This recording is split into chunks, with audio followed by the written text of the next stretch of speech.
Boa noite, eu sou Antônio Caetano, você está no Café nas Nuvens e este é mais um vídeo da playlist Meditando com Descartes, o vídeo relativo ao capítulo 11, 0, 1 e infinito, horizonte ou limite. É um capítulo curto, já se finalizando o nosso percurso, né? Onde eu coloco essa questão, né? Se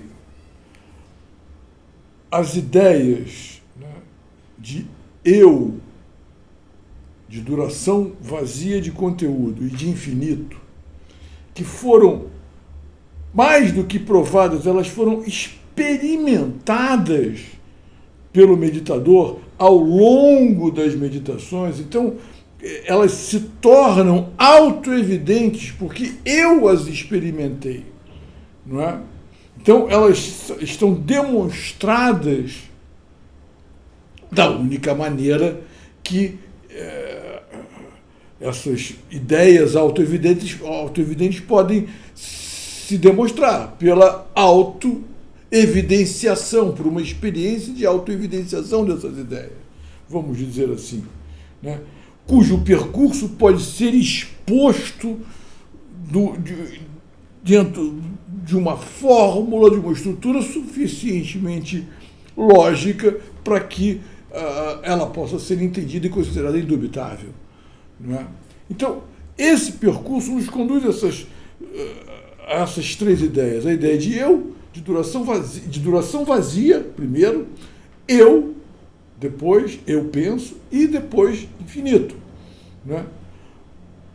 Ao mesmo tempo, essas ideias se apresentam como a condição de possibilidade de todas as representações que eu tenho das coisas e das próprias coisas, né? Na medida em que as coisas se apresentam a mim como uma estrutura de ser, de ato e potência, quer dizer assim, um ente que está mergulhado num campo de possibilidades, que dialoga com os outros entes que também são eles próprios campos de possibilidades, não é? Então esse diálogo permanente é isso que define o ser, isso aqui é o ser, né? O ser próprio das coisas, né? Sabe? E aí isso se mostra também como fundamento não só do ser propriamente das coisas, como das minhas representações dela. Quer dizer, nesse sentido eu posso dizer que sim, eu percebo as coisas na sua essência. Por outro lado, esses conceitos de vazio, zero, de eu, e de infinito, são os fundamentos metafísicos da matemática, da mateses universais que Descartes pretende fundar, né? Quer dizer assim, eu não sei se o matemático... Eu já conversei com alguns matemáticos, são tanto quanto evasivos quanto a isso, mas, de certo modo, concordam que, quer dizer assim, são esses três conceitos que suportam a matemática inteira, né? 0, 1 e infinito. Com isso aqui você constrói toda a cadeia numérica, enfim, aí começa tudo. Então, ali no fundamento, eu acho que isso a gente pode afirmar. As meditações, quer dizer, Descartes alcança uma espécie de fundamento matemático, fundamento metafísico dessas ideias matemáticas fundamentais. Isso significa que a matemática é verdadeira, as ideias matemáticas são verdadeiras no sentido metafísico, ontológico do termo, não no sentido meramente da matemática fechada em si mesma, não é? Quer dizer assim, elas têm uma relação com o mundo de fato, com o mundo, com as coisas criadas, etc.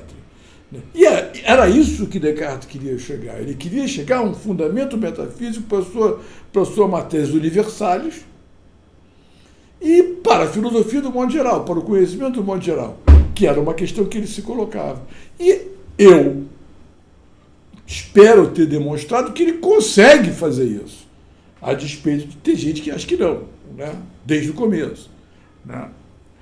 Enfim, talvez porque, evidentemente, que esse texto, se até hoje nos surpreende, naquela época, então, devia ser uma novidade incrível, porque estava todo mundo mergulhado num ambiente onde a filosofia se fazia em termos aristotélicos. A filosofia se fazia em latim. Esse texto é escrito em latim. Mas Descartes é talvez o primeiro grande filósofo a escrever na sua língua natural, quer dizer, no caso dele, o francês. Tá? Quer dizer, há muita coisa de revolucionário no pensamento cartesiano, no sentido da época. Eu diria revolucionário no sentido de ruptura, né? Muita coisa. Tanto que depois, quer dizer, o chato é que, quer dizer assim, por exemplo, Spinoza vai escrever a ética dele seguindo os princípios da exposição geométrica propostos por Descartes, que é uma coisa meio chata. Eu prefiro essa maneira de fazer filosofia das meditações. Continuo dizendo isso para mim, eu vou repetir, faz parte do meu repertório já. Quer dizer, assim, é um texto belíssimo, é lindíssimo, é surpreendente, eu não me canso de ler. É uma coisa engraçada isso, como tem certos textos que eu não me canso de ler. Eu citei muito aqui Tabacaria, porque Tabacaria é um deles. Eu, de vez em quando, cito Borges aqui, menos, mas cito, porque também eu não me canso de ler Borges. Né? Beckett eu citei algumas vezes, porque Beckett eu não li tanto, mas algumas coisas eu gostei muito, outras eu não gostei nem um pouco. Né? Sobretudo é engraçado, a parte de Beckett, que é mais obviamente cartesiana, que são aqueles textos em prosa, que são uma espécie de discurso solipsista, né? Malone, o outro esqueci agora o nome, meu Deus, sabe? Que é um sujeito dentro de si mesmo, conjecturando sobre a realidade do mundo e dos pensamentos, etc. Isso é puro cartesianismo, essas meditações são, na verdade, a experiência do gênio maligno, é aquele momento do confinamento solipsista. Só que, como ele não está orientado por uma meditação, por uma decisão, ele fica ali no devaneio. Né? E aí isso é uma outra coisa que eu digo, quer dizer assim, uma parte da filosofia, da arte e dos homens, por que não entraram nessa caverna? E aí agora para uma referência a Platão. Não entraram nessa caverna silenciosa e escura, devidamente orientados por um propósito, lá se perderam. Se perderam nessa escuridão, sabe, nesse silêncio. Se perderam em devaneios, se perderam achando que ali era a verdade, ali estava a verdade, que o gênio era isso mesmo, e que então ele tinha ali, se ele ficasse ali, era o único meio dele enfrentar esse gênio maligno que de fato existia. Não é? Quer dizer assim, essa, de certo modo, é a caverna. Né? Não deixa de ser uma referência à caverna de Platão. E muita gente não sai dali. Kant não sai, Hegel não sai, sabe? A fenomenologia não vai sair, vai ficar tateando, tentando ir, mas não vai adiante daqueles parênteses, não sai daquela porcaria. E é uma ladainha enorme, sabe? E você tem gente que se deleita com isso, que, por exemplo, Beckett é um deleite desse solipsismo. Né? Uma coisa que eu gostaria de investigar, que é uma hipótese minha, última, recente, é que o único cara que, em vez de sair, resolve mergulhar ainda mais é Freud. Por isso que eu quero agora, em algum momento, começar a estudar Lacan e Freud. Porque eu acho que é isso mesmo. O cara, essa é a grande sacada, talvez. Freud entra para dentro da coisa. Ele diz assim, não, vamos descer mais. O que temos aqui nessa escuridão? O que temos antes da linguagem? Porque se eu não deixo que ideias durem a ponto de levantar uma pretensão de verdade, ou seja, o que é isso, levantar uma pretensão de verdade? É se tornar palavra. Toda palavra é uma, enfim, basicamente, né, ela diz que algo é. Né? Ela aponta para algo como real. Né? Então, nesse estado, estamos num estado pré-linguístico. Aí Freud diz, certo modo, assim, então vamos ver o que é isso. E entra. E aí sai alguma coisa nova. Sai alguma coisa nova. Tá? Mas alguma coisa nova que, por um outro lado, carrega em si o peso dessa convivência com essa filosofia alemã de Kant, de Hegel, aí já de Schopenhauer, sabe? Com ele. Em vez de trazer o frescor da novidade freudiana, que está lá fora. Freudiana não, perdão, cartesiana, que está lá fora. Tá? Mas está lá fora, coitado, quase esquecido. Mas é o teu negócio, tem Bergson, sabe? Que também, de algum modo, eu não sei muito, porque eu não li muito, mas Bergson é claramente um anticantiano. Basta ler Matéria e Memória. Ele está ali se batendo. E ele tem muito de... Ele está indo pelo mesmo caminho da fenomenologia, que é uma continuação das meditações. Então, de certo modo, ele sai também. Eu não sei exatamente onde ele chega. Talvez, se Freud fosse mais bergsoniano do que alemão,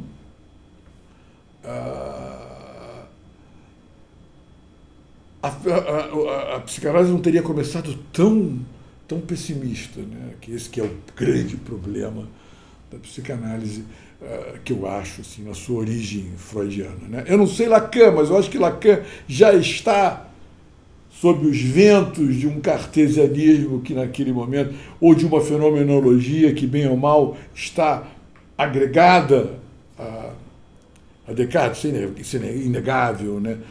Ele tem o título do livro, de um dos livros, é Meditações Cartesianas, quer dizer assim, que eu não li, que aliás comecei, mas achei muito enrolado. Cara, às vezes eu não consigo ler, eu não consigo ler por obrigação, né? Por isso que eu não poderia jamais ser um acadêmico. Mas, enfim, né? Então, de certo modo, quer dizer assim, o que acontece, que eu acredito que acontece? Descartes coloca ali, eis aqui, demonstrado os fundamentos de uma matérias universais e do conhecimento, da estrutura cognitiva, o que nos conduz à conclusão de que a nossa relação da mente com o mundo, do meu espírito com o mundo, é uma relação de verdade. Que só erra por conta dos meus, vamos dizer assim, desvios morais. Quando eu deixo de enxergar as coisas como elas são, para enxergar as coisas como eu gostaria que elas fossem, como eu quero que elas sejam. Não é? Então é isso. E aí a gente chega numa outra questão, que é a questão do primeiro Wittgenstein. Né? Isso é um limite? Quer dizer assim, a experiência de certo modo, isso é verdade, quer dizer assim, essa experiência que se dá numa escuridão pré-linguística, justamente por isso ela está ali nos limites da linguagem. Então, ela está ali, quer dizer assim, ao mesmo tempo, no limite inicial, que é a duração vazia de conteúdo, e ao mesmo tempo, de certo modo, no limite final, que é o infinito. Né? Você está entre esses dois extremos, e aí entre os dois extremos você tem ali eu. Né? Você vê como é que é uma estrutura muito parecida com o próprio freudianismo, com a própria psicanálise. Né? O euzinho ali, o eguinho entre os dois extremos. E aí, a questão é, podemos avançar mais do que isso?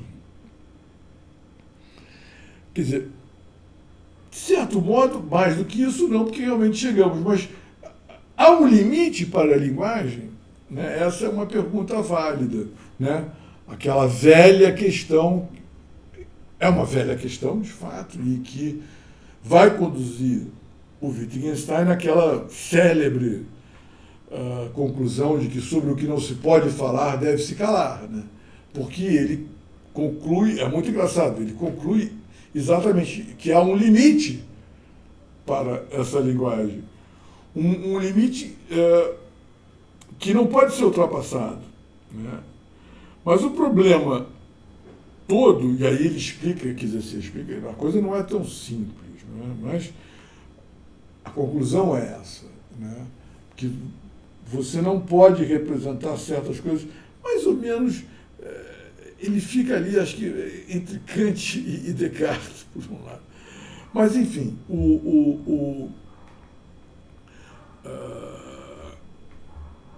o que nos interessa, no final das contas, é sempre aquilo sobre o que a gente não pode falar. A gente está sempre querendo ir além do que a gente pode falar.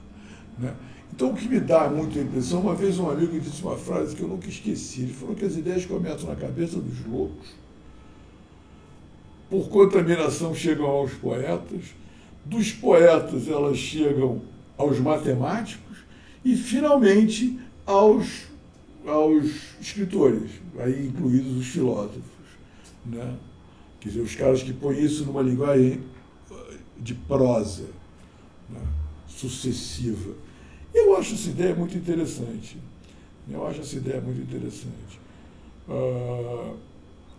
Eu acho que, quer dizer assim, a matemática está sempre forçando, empurrando um pouco, indo além das palavras. E a poesia meio que acompanha. Né? E aí a gente acaba, com o tempo, forjando palavras, e agora a gente também tem sempre o auxílio da coisa gráfica, ainda mais hoje em dia. Né? O meu exemplo disso, o exemplo que eu mais gosto de dar disso aí, desse avanço, porque o meu interesse pela física é muito antigo. Então, o primeiro livro que eu li, isso há muitos anos atrás, sei lá, uns 50, não, quase isso. Tá? A disponibilidade de livros sobre física era muito pequena. Né? Física quântica, então. Então, o primeiro livro que eu li chamava-se O ABC da Relatividade, escrito pelo Bertrand Russell. Tinha sido o primeiro texto a tentar fazer a explicar em linguagem comum a teoria da relatividade. Menino, é um livro complicadíssimo, e é de 1925, ou seja, praticamente 100 anos. Né?